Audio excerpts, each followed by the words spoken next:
Water makes up 70 to 90% of the human body, including 95% of blood plasma.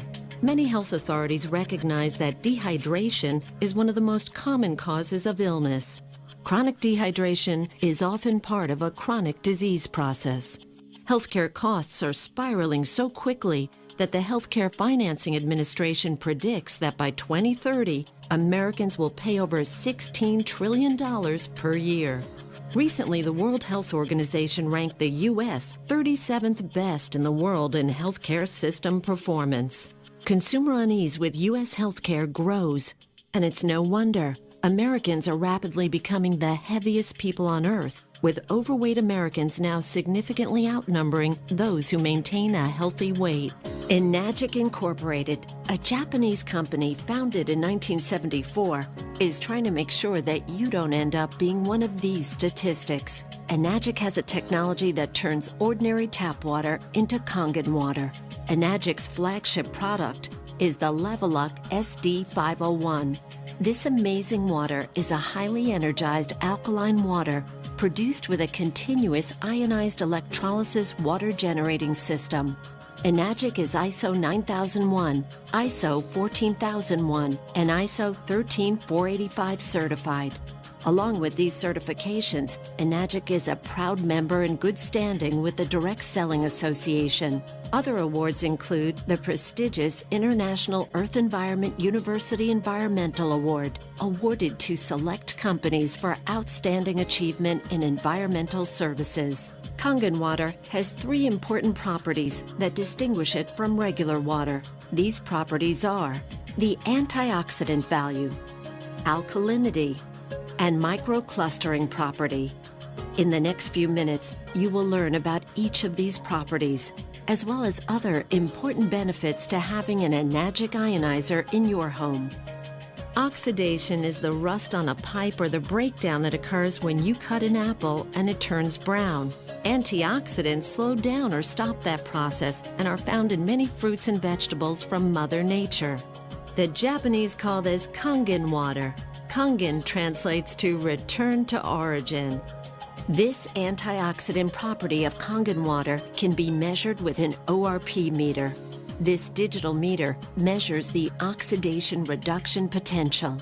A positive reading means it is oxidizing, whereas a negative reading means it is not oxidizing or an antioxidant. Let's look at the ORP values of some of the most popular beverages on the market today and compare them along with Kangen water. Go ahead and clean that off now. And when we get our first one, let's go ahead and see what that reading is right there. We've got about a positive 363. We'll go ahead and go into the next one here. Let's get that all cleaned off. I'll bring that right there. And let's see, what are we getting there for a reading? A positive, what, 292, pretty good, 296. I think we're going to go over 300. So we'll go ahead and we'll go to the next one there. Now remember, these are positive numbers. We're looking for a negative number. So this means that all of these are actually oxidizing substances to our bodies. So we'll go ahead and we'll go in here to the vitamin water. And we've got what? A positive 214. Go ahead and put that back in the clean water. Now we'll get over here into the Dasani and we'll see where the Dasani registers. Now the Dasani is a positive 100, 168, 172. As you can see, it's continuing to climb. We're going to be over 200 here in a moment. That's going to continue to go up. We'll go ahead and just clean that one off. And we'll come back here and we'll check the Aquafina. The Aquafina, we've got a positive, look, it looks like about 150 thus far. It's going to keep on going. We're up to about 180. And I think as we sit and watch it, it's going to be the same as the Dasani. It'll continue to climb to over 200. We'll go ahead and bring this over. In fact, I'm going to skip and come right over to the tap water. And we'll come back and do our Kangen water. Now the tap water has a positive 300, what is that number now? 325, 334, over 350. I think we'll find that'll continue to climb to well over 400. And as we sit and watch that go, I think you're going to see that it will. So we'll go ahead and we'll move on to the next. We're going to come back now and let's see what the Kangen water, the 9.5. Go ahead and put this in here. Now what we're looking for here is a negative number, and I think you can see right now we are at a minus 349, minus 350. You know, we're riding right around the 349, 350. So minus 350, that is a huge change. Enagic ionizers producing Kangen water had the only beverage with a negative reading and the only one with a powerful antioxidant property. In its natural, healthy state, the human body is slightly alkaline. The majority of beverages being consumed today are acidic. To help yourself maintain alkalinity, you should drink less beverages that are acidic like soda and bottled water, and more beverages that are alkaline. Kangen water is your best choice. Let's look at the next property, the alkalinity. Let's go ahead and test the pH of each of these drinks. Now the pH is done where we use actually pH test drops. And these test drops are actually the same drops that you would use to test the pH in a pool. And we're just going to put 4 drops into each of these glasses. Now the pH scale ranges from 0 to 14. And what you want is you want to be on the high side. You want to be as high as you can get. You don't want to be on the low side. So we're going to go ahead here. We're going to stir these up. We're going to stir up this first one here, the Sprite. And you can see on the, basically on the low side of the pH scale, you've got very, very, an orangish color, which is what you don't want. You get into here to the vitamin water. I thought vitamin water was supposed to be good for you. Well, it's got a very low pH to it. We get in here to the reverse osmosis waters. This surprises a lot of people when they actually see this reverse osmosis water. You go to the store and you buy these bottles and you think that it's really good for you, but yet you can see it just doesn't have that much of a pH value. Now this last glass, this is the tap water. Now this tap water here is, it's blue. And some people get excited about that because actually the pH value of this compared to all these other drinks is much better. Much better. But what they don't tell you is that the federal government mandates that tap water be at least 7.0 in pH. And so because of that, they use various chemicals, lyes, and anything they have to put into that water to get it to go to here. In fact, a lot of times when you filter this water, you will actually see that the pH values come back to this range once some of those chemicals are filtered out. So let's see what happens when we actually take some of our 9.5 water here and we just mix a little bit of it right in. Look what we just did to that tap water. We changed that tap water and we took it from an acidic, or actually it was a somewhat neutral state, to a very alkaline state. We're going to do the same thing over here to the Aquafina, and it very quickly turns purple. You can see that. Here we go again. We're going to get it to go purple just by mixing in some of our water. Now these other 3 over here, I actually want to, I want to go ahead and use our water, our 9.5 water, and I'm going to pour it directly in. Now watch what happens when we do this. Isn't that amazing? We're not getting any color change at all. In fact, if I go over here, we're not going to get any color change in either of these drinks. They are so acidic that it's actually going to take anywhere from 25, 30 cups of our water, of 9.5 pH water, when we mix it into these other waters, or these other drinks, to actually get it to go neutral. In fact, I'm going to show you that because this is so potent. I mean, look at this soda here. This soda is so potent that if we just take a tiny bit and put it right into one of these cups, it immediately takes away the alkalinity of these. I mean, take a look at that. It is just, it's absolutely gone. And so very, very quickly you can take an alkaline substance and turn it into a very acidic substance. The body has a truly remarkable and complicated water regulating system that rations water when it's in short supply until it receives unmistakable signals that it has access to an adequate supply. The problem is that some organs, like the brain, are higher on the priority list for water than others. Symptoms are the result of stressed organs that are dehydrated.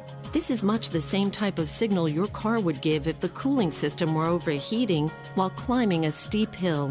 In both cases, if proper measures are not taken, a breakdown can occur.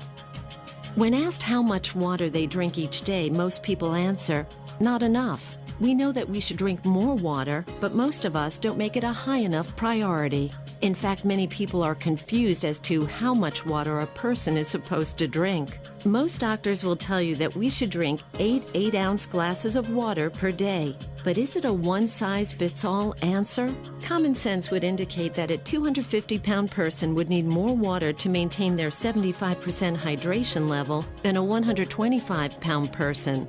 And what about someone who is very physically active or someone who works in a hot climate versus a person that is sedentary and perhaps stays indoors the majority of the time?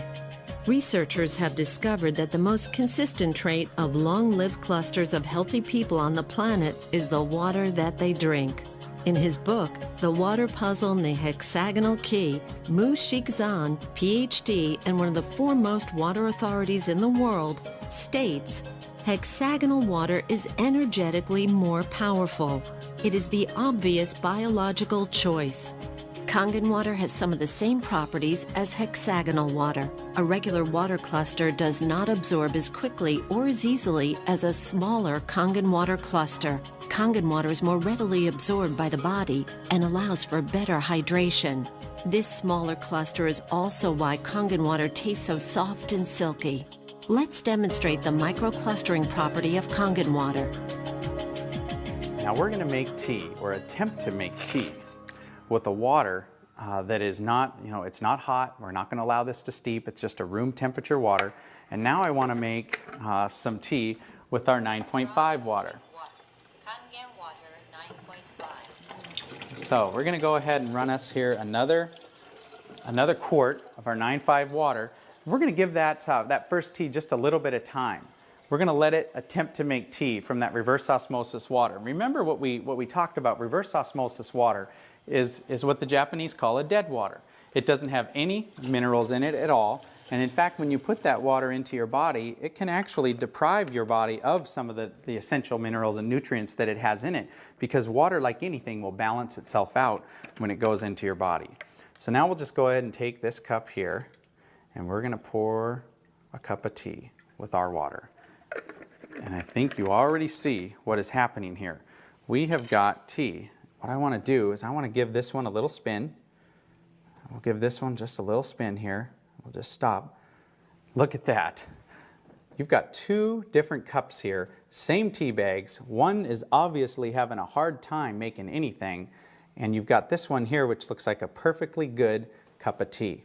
Now what's amazing about the microclustering properties is it actually will multiply the amount of nutrients that you're putting into your body and actually enable your body to use those nutrients.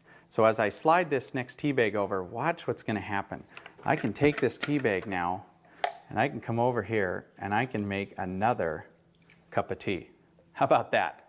I mean, this property alone is amazing. For folks out there that like to drink coffee, you can go ahead and make your coffee, and you can use about half the coffee beans that you would normally use and get just as good a cup of coffee. And look at this. There's another cup. I think we could go on and on here and make anywhere from 15, 20, 25 cups of tea off of one tea bag. And there's actually nothing wrong with this at all. This is a fantastic tea, and it tastes exactly like green tea should taste, and yet it's just regular room temperature water. Let's come back over here to this little guy and let's see what's going on here. He's having a hard time getting started.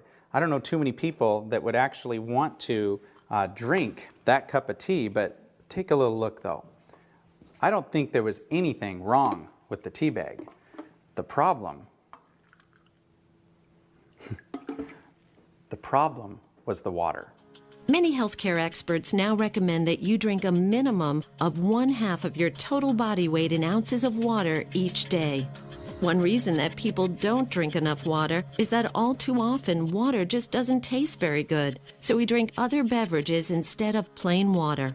Unfortunately, many of these beverages are polluting our internal environment and reducing our body's thirst mechanism in the process. This problem has led to one of the largest new industries in America, the bottled water industry. Let's take a look at just one company to see what's happening in this growing industry. Coca-Cola has 30 plants across America bottling their Dasani water. The source of this water is the local municipality. And for your information, the FDA does not require that purified or bottled water have the source of the water listed on the label.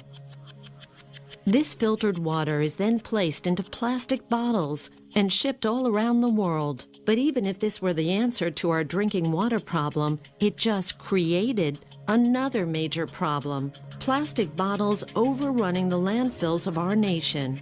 The bottling companies want us to believe bottled water is the answer to our water problem so that we will continue to buy it. Bottled water has now become the second largest beverage segment behind soft drinks. Bottling companies are even trying to make consumers believe by having the word water on the label somehow makes it good for you. Having an Enagic ionizer in your kitchen when you're preparing food will transform your meals from ordinary to extraordinary. From washing your fruits and vegetables, cooking, baking, preparing soups, and more. When you cook with Kangen water, it will bring out the flavor of all your ingredients. You can also remove chlorine from your water and keep it out of your food as well. Everyday Kangen. Let's prepare some vegetables and take a look at what's being found on our food and in our water. In this jug, we have an 11.5 pH water that comes out of the machine. When we come over here and we set it at the 2.5 setting, we actually make an 11.5 water. And just to show you what it looks like any other ordinary water. And what I'm going to do here is I'm just going to go ahead and fill that first cup up. Just pour that right there. And now for the second tomato cup, what we're going to do is I'm just going to go ahead and use just some regular bottled water, because I think a lot of us are starting to learn. I mean, it doesn't take a genius to see what's being talked about in the news, all the different chemicals that we're finding in our tap water. And so now let's remember that this one on the left, we're going to set this right here. In fact, I'm going to put this jug right here so we remember. And this one on the right, we're actually going to test the chlorine, the amount of chlorine that we have in this tap water. So we'll put 4 drops there. We'll go ahead and stir this up. And that yellow color, you can see, is a ton of chlorine. That is a lot of chlorine, and of course that chlorine's put in there, I guess, to protect us, but I certainly don't want to put this chlorine into my body. But here's what happens when we go down to the store and we buy a fruit or a vegetable or whatever it is, and we decide to wash it off. We would normally put that right under the tap. Well, we're going to show you what happens when you do that. Just going to give this a little stir, just like we would. And if you do that, watch what happens here.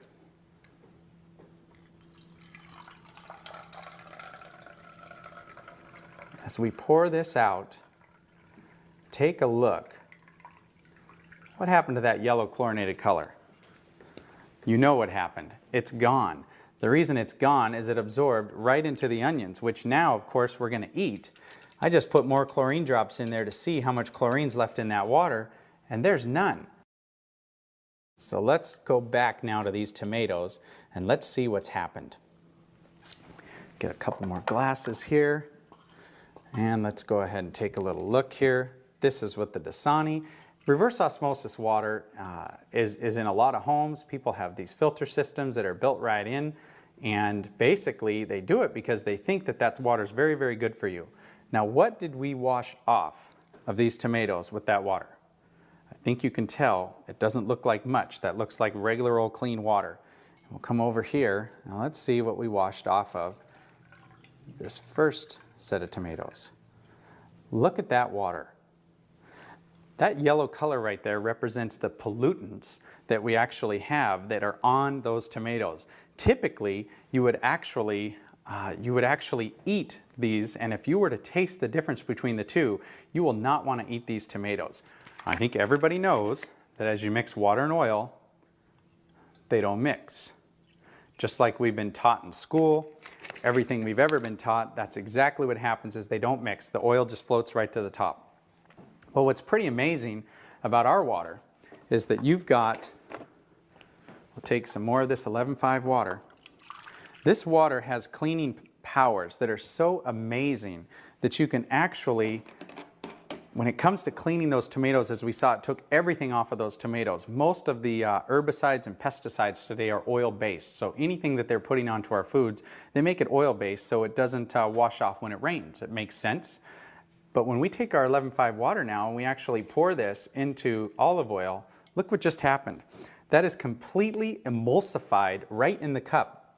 That's amazing. There's chemists out there that say that's impossible. That shouldn't happen. But look at that. We just emulsified this oil. Talk about cleaning properties. Talk about being able to clean your shower or clean the car or clean anything greasy. You know, if the kids go out and get something on their clothes that they shouldn't have, you're going to be able to cut it and break it down. But this oil, you know, it represents the gunk and the junk in the body. And look at how if we put the right water into our body by putting a high pH water in our body, we can actually take this right out of it. You just saw the 11.0 pH strong Kangen water that is used for cleaning, not just in the kitchen, but in the rest of the house as well. It can break down grease and oil, and it is a great stain remover. While the machine is producing 11.0 pH water, it simultaneously produces 2.5 pH water. The 2.5 strong acidic water is environmentally green. You can use it for personal hygiene and toxic-free cleaning. Many people are concerned with the many chemicals being used in their homes, and this water can help reduce, if not eliminate, those toxic chemicals completely from your home. There are 3 settings for Kangen water: 9.5 pH, 9.0 pH, and 8.5 pH. Depending on what pH level you want to drink, you simply press the keypad on the front of the SD501, and your desired level of pH water will be produced. There is a clean water setting, 7.0 pH for taking medications. The beauty water setting produces a water for skincare, bathing, and numerous other personal hygiene uses. With an SD501 on your counter or hidden under your sink with the under-counter model, you'll be amazed at how many chemicals you can remove from your home. You will be able to consume Kangen water on a daily basis and help the environment by no longer drinking bottled water. Make your home a cleaner and safer place to live. Change your water. Change your life. Start drinking and using Kangen water and experience the difference for yourself.